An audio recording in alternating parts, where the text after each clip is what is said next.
This is one of those Sundays where I had about 6 or 8 different sermons cooking. Different things I was going to preach about, different things I was going to teach about. And I realized that this week, for some reason, it felt like too much. I was trying to explain this passage too much. I was trying to justify it too much. I was trying to help us understand it too much.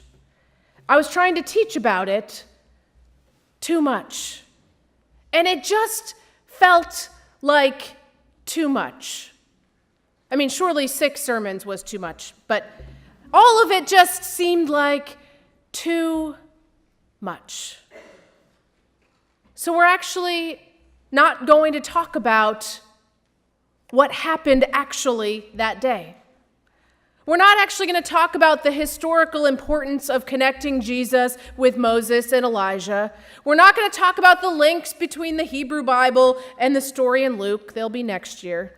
We're not going to talk about the connection between God's voice at Jesus' baptism and God's voice in the transfiguration story today. Nope.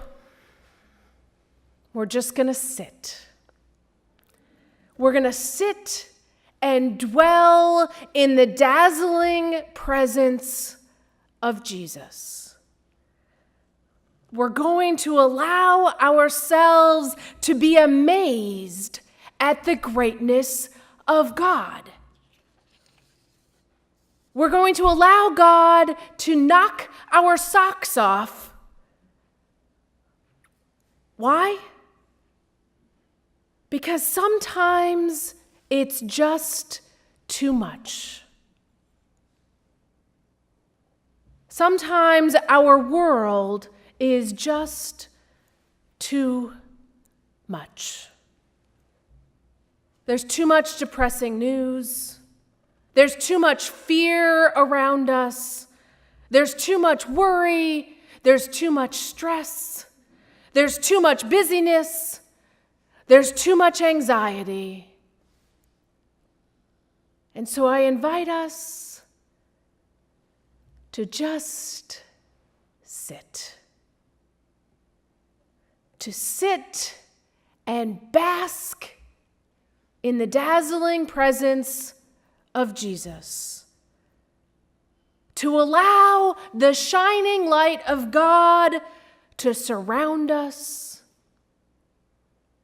To allow the glory of God to be all around us. To enfold us. Listen to these words from a poem entitled "The Light We've Begun to Know" by Andrew King. We think we know the light's movements, the way sun's rays can play across the surface of the water, the way it falls from a candle flame, the way it falls and softly sifts through leaves to lift the petals on their stems, opening each blossom like a blessing. We think we know light's gradients, the way it can take the shade of rain or break the colors of the rainbow, the way it burns a hole in blue from the blazing summer sun or reddens clouds before it gives night's gifts of stars and moon. We think we know light's stories, like the glow that shone from Moses' skin as he brought the law down in stone from the mountain, or the brilliance of the fire of the chariot and riders that swept to heaven the prophet named Elijah. But today, the light we thought we knew has taken on new radiance, has made an unexpected move in telling a new story. It dazzles the eyes, but more our hearts. For this is the light embodied.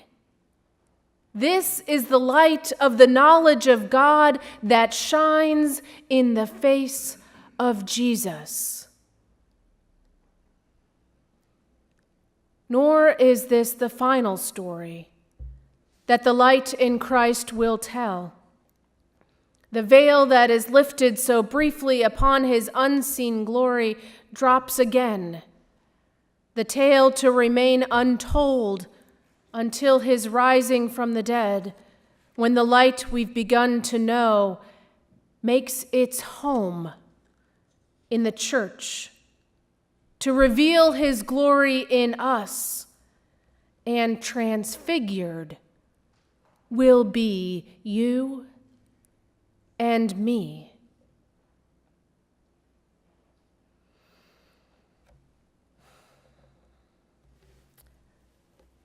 When the world seems too much, we can allow ourselves a moment to sit on the mountaintop, to pause, to take a deep breath, to allow ourselves to be dazzled, to bask in the love and the light of God, to be amazed, and yes, to be transfigured, to allow God to change us, to allow the call of Jesus to transform us.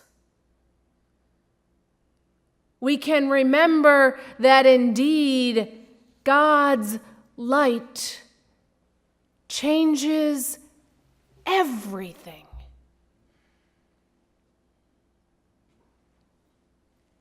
And when we've had time to bask in the light and the love of God, to stand in the presence of the blinged out Jesus,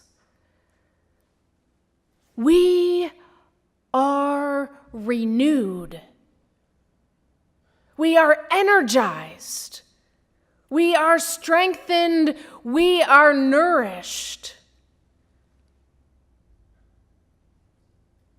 And as great as this is, we know that eventually we have to make our way down the mountain and get to work, as the disciples did. But even when we're down in the midst of the trenches of everyday life, we should be on the lookout for moments when we can be astonished by the greatness of God. Every day, little, ordinary, non-mountaintop moments where we are struck quickly and simply by the splendor of God. Little moments that can sustain us between those dazzling mountaintop moments. Friends, these are the moments that feed us, that sustain us, that hold us. We are in a moment going to gather at this everyday, ordinary table. This table that is wide open, where everyone is welcome.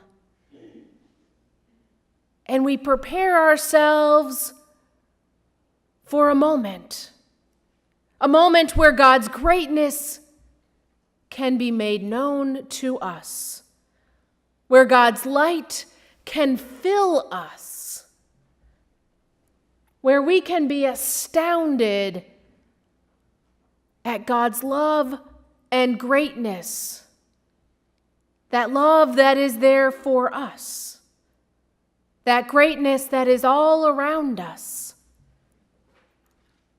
Come, let us prepare to be nourished at this table. Amen.